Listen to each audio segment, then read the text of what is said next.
Hi there. Welcome to I'd say almost the seventh in the series of interviewing those who go out of their way to support unpaid carers. And we're in luck today. We have Ionie Hughes, who will talk about her work in engaging from her lived experience in focusing and supporting and raising the awareness of carers. So what we'll do, we'll go straight into it. As usual with each of these videos that I do, interviewing carer, supporters, advocates, allies, I ask a set of queries and questions, and they respond on the work that they're doing. So I'm gonna go straight into it. I'm gonna ask if you can tell us a bit about yourself, Ione, about the work that you do, or a bit about your background, to be honest. Okay, so I'm Ionie, and I have a son who's 21. He's Down syndrome, and obviously with that comes learning disabilities, physical disabilities, and I've been a single mum for majority of the time, and basically I've been advocating for him for his whole life, making sure he gets what he needs, going back and forth with councils in terms of ensuring he's getting the best needs, they're providing the service that they should be providing for him, um, and forever trailblazing or fighting for my son. And in the midst of that, you have to engage yourself in the community. You have to know what's going on in the community to make sure that you're getting the best needs and the best things and knowing what's out there. And so by doing that, also going to forum meetings, other parent meetings, engaging with parents at schools, etc., you tend to hear other stories. And throughout my time as being a parent and in going to these things, people do tend to flock to me in terms of my story, how I've got what I've got for my son, because I'm very strong and stern in achieving the goals that I need to for him. So with that, I do get a lot of parents coming and speaking to me about things, and then that I then end up helping supporting them in terms of giving a bit of guidance, explaining how my life experience is, how it's been, giving them signposting them on where to go, things to look at. Um, and within that, I've always told them, thank you for that. You've helped, you've given me another way to look at things, also by perspective as well. I have done training in rational emotional behavior therapy. So I have the understanding that belief systems and things like that, we've got to kind of change all of those things to help ourselves to get what we need to get. So I do speak a lot of positive speech to them. Um, and I suppose throughout that, it just helps and supports them in that way. With my organization that I have, Socialising Angels C.I.C, we actually take young adults into the community. So with that, we are providing kind of support and respite for their parents who are carers, and we give them time to speak to us about what's going on with them, how they're feeling, how we can help in terms of how we're engaging with their young adult, which will then help and benefit them at home and what they're going through at home. So we're always available to have conversations with the parents, help them in any way we can in terms of guidance and support, or maybe having conversations with their young adult to support what's going on in the household and things like that. So that's Great stuff. basically what I do in terms of supporting the carers, because for me, I know what it's like and it's not easy. Especially Mm. being a parent of a person with a learning disability from they're born, and you've got to Yeah. fight for that, and you have to have a mental understanding of what is going on to be able to push forward. And it's definitely really and truly, it's not easy, but I'm proud of myself for it. I'm Mm. proud of all carers for it, because it's something that you have to mentally push yourself through, and people should always know their greatness for that. Right. The thing when I started off with this series is I forgot to introduce myself. I said, let's get into it. And I've forgotten to mention that my name's Matthew McKenzie. I'm, care of lived experience to support my brothers. Actually, both have learning disabilities, but the main thing I'm known for is raising that awareness of those caring with mental ill health. I've written quite a few books on that. That's one of the ways that I spread awareness. In those books, I mention quite a few things regarding the challenges unpaid carers face. So one of the things I want to ask you is the challenges, to be honest. One, if you want, mention like specific challenges in your caring role. But two, you mentioned that you have an organization. You can also mention where it's based as well. But what are the challenges regarding running that organization to outreach to parent carers? So the first question is the challenges in your role as an unpaid carer. And the second, going out, as I'm saying, the whole point of this sort of interview is to, how carers go out of their way to support other unpaid carers, but there are challenges. So do you want to talk to me about those two things? Yeah, so oh, being an unpaid carer, if we do a lot, we do a lot. That's not, I suppose, seen or recognised. It's a 24-hour service that we provide for our people that we are taking care of. And even with my organisation, Socialising Angels, which is based in Brixton, but we do take people from, as long as you can meet us in Brixton, and because what we do is take the young people out to socialise. As long as you can meet us at the meeting point, we don't mind what borough you come from. We're here to make sure that everyone's getting an opportunity to experience our service. So with that, there is challenges because, like I'm saying, I am a carer and I'm also trying to provide a service to support young adults, other young adults, not just my son, to support others in the community, out of the community, to have a social life, which is, I think, beneficial for all. And Yeah. as a carer, we as well struggle with that, having a social life, because of our care needs and what we've got to do. It limitates how much we even get to socialize. So it can be overwhelming at times because I am a parent, that also has to deal with basically advocating for my son, being my son's PA and getting all that stuff done for him. I'm running up and down all the time. I'm the CEO of a community interest company, and if anybody knows how that really goes, the CEOs don't really get paid. It's a startup. I founded it in 22 and we've been running sessions since 23.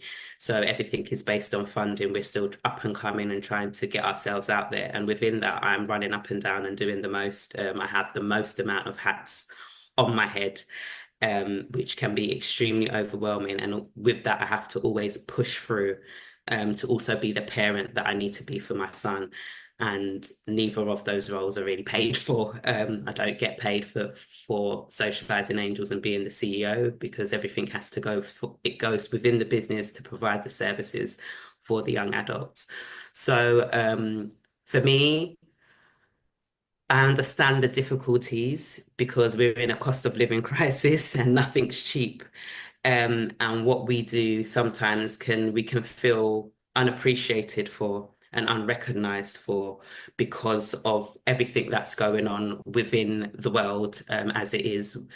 And the challenge that I do have is it can be overwhelming. I can sometimes feel like a state of burnout. I can sometimes feel like, oh my goodness, what am I doing? Can I really achieve this? Am I doing too much? And I feel that's what a lot of carers do go through. We do have, as you said, like your siblings have mental health. Obviously, our mental health isn't to that level, but I feel like at a degree, being a carer and doing all that we do, not getting paid for it, it does take a toll on your mental health over time. And with that now you've always got to keep building up yourself and fighting and fighting and fighting, and you're not getting any financial gain out of it. So that's one thing I do love about unpaid care, is that it just shows the integrity in them. It just shows the heart within them because everything that they're doing is for the love of somebody else, is for the love of others. So that to me just shows the power of unpaid carers. I understand it's difficult and it's a challenge, but I think by that challenge, it also is promoting and showing the positive side of yourself. that what you're willing to do and what you do for others. So yeah, it is challenging, but we push through as we always do, as unpaid carers do. So yeah, that's kind of my stance on it. I absolutely agree. I'm gonna ask a question, and you don't have to answer, but I'm sure you know the answer anyway. Um, because I'm sure others are watching and thinking, wow, Ionie does so much, and they may be carers themselves, but they're thinking about, okay, how can I outreach to others? So, what sort of skills, just list two or three is needed, that you find useful in what you do, especially running an organization to go out there and engage with carers. What skills do you think other carers who don't perhaps know anything about, trying to outreach to others, Mhm. would they need in their own area to try and make a difference and connect with other You've got carers? to know what's going on in your community, and you've got to be willing to take your time out to go to meetings, to go to whatever's going on around that will have these carers at. That's the best way to engage with carers. Me having a business, I do know that the most best way we do outreach to people is through face to face, is through having discussions on life experiences. Those are kind of the best ways to engage with people, because it's all about having an understanding. It's all about listening to others. It's all about compassion. It's all about empathy and understanding and being on the same page as others. So the more that you integrate with others, the more that you go out there and build your own community or find that community out there of carers. It's good. You have to put yourself out there.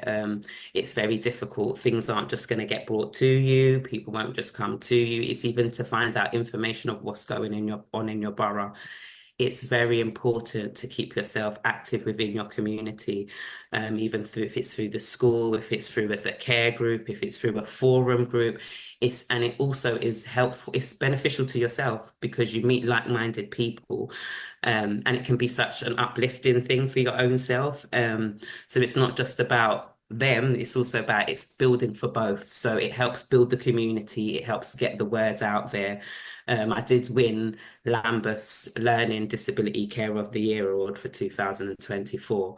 Oh, well And I done. believe, thank you, thank you. And I believe a lot of that is to do with the fact of I've been around in the community for a long time. I've seen what parents go through. I discuss it with them, and knowing what they go through is also why I did make my service, because it's having a rapport with the people and seeing what's missing within the community and how we can help each other.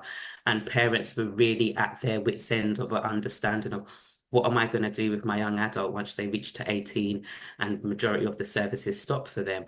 So engaging with them, having conversations, understanding what people need, what kind of support they would like has really, really helped me to build my business. And then also the parent carers of the young adults that do attend, they're also my mouthpiece. They're also the people that promote the business. They're also the people that speak positively about the business, all from experience. So everything is from experience, and learning from others is a really good tool, I think, to have to be able to listen and take on what others are saying and then try to support them within that. Mm. Excellent, and I certainly agree. And what's impressed me is that you're really young, to and that's a compliment straight, Thank because it you. takes. I think when a son's gone for that caring role, usually, I suppose, when they reach a certain age, and getting on in their age, they then perhaps decide to link out in regards to making a community for carers or engage with the community. Sometimes it's not just about the carers, it's about the community, to be honest, and there's a lot more involved in that. So what really impressed me is, your age. Obviously, don't mention your age, it's not necessary, but No, I won't. I um, I won't. think, you certainly deservedly so. You got that award. I'm sure it's for a lot more than for your youth, but obviously for your determination and passion to make a difference for carers, parent carers. Gonna finish up on the last question, really, and I think it's almost one of the most important ones, really. But it's also looking to the future, and also trying to work, promote what you do. So what sort of future projects do you think you'll be looking at in regards, because it's coming up to the end of this year. Hmm. Now, next month's December, and I'm sure you're gonna be thinking to yourself, okay, 2025, what's the next step? So what's the future plans for yourself as a caregiver ally? So, as we do have the organisation running up anyway, it is to continue to provide services for the young adults, which then in turns give their parent carers some respite. It gives them some time to themselves. It gives them some time to, like I say to one of my pets, go shopping, go and get your nails done, sit down and just breathe for a hot minute, relax, go and have a nice bath, and don't worry about what you've got to do. So at Socialising Angels, yes, our first initiative was basically starting to do services for the young adults, but we've also always had an awareness that it's not just about the young adults, it's about the whole household in general. So it's also about their parent carers. If their parent carers aren't in a great place, how are they going to be in a great place? So moving forward, we have plans to provide like sessions. We'll have some virtual sessions where we'll be giving information, because the young adults that come to us are at a transition in age from children going into adults. So some parents are unaware of what's going on, what they need to do, what services they can get. So we kind of support them with that, with based off life experience, what we've gone through. We're going to partner with Signet and do an event for our parent carers next year. And we want to have something where they can enjoy each other's time and company, because we come to see that's what they need. They need the time to sit down with others, hear stories that are similar to them, make them feel human in a sense that it's not just me. And I think that sometimes is really an upliftment for people when they realize it's not just me going through this, there's others and there's other people that they can talk to. So also bringing the parent carers together where they're able to also have a chance to socialize, because a lot of them themselves as well don't get to socialize because of all what they're doing. So within the future, we're planning to have information events for them, social events for them, and also we want to engage with them and ask them what they want, what they would like to have, what they would like to do. So in the future, that's what we're looking for. It's not just about the young adults. We've got to make sure the parent carers are happy as well. So then it makes the whole household happy, which is empowering for everyone. It's empowering for the young adult and it's empowering for the parent. It's just a better life for all. Hmm, excellent stuff. And I'd like to say thanks for only taking the time to give some knowledge, in fact, a lot of knowledge, in regards to her role as a parent carer, and just going out there really, trying to make the difference as best you can with the resources you can get hold of to make a really, I suppose, better experience of care for parent carers. Not easy, as you mentioned, but as I'm saying, I'm absolutely impressed, and I'm sure there's many things that you're really going to achieve. So I Thank like you. like to say, thanks for those who are, watching the interview or reading the blog. Tune in again for the next carer ally interview, really. And thanks for watching. We'll see you again soon. Thank you for having me, Matthew. Thank you.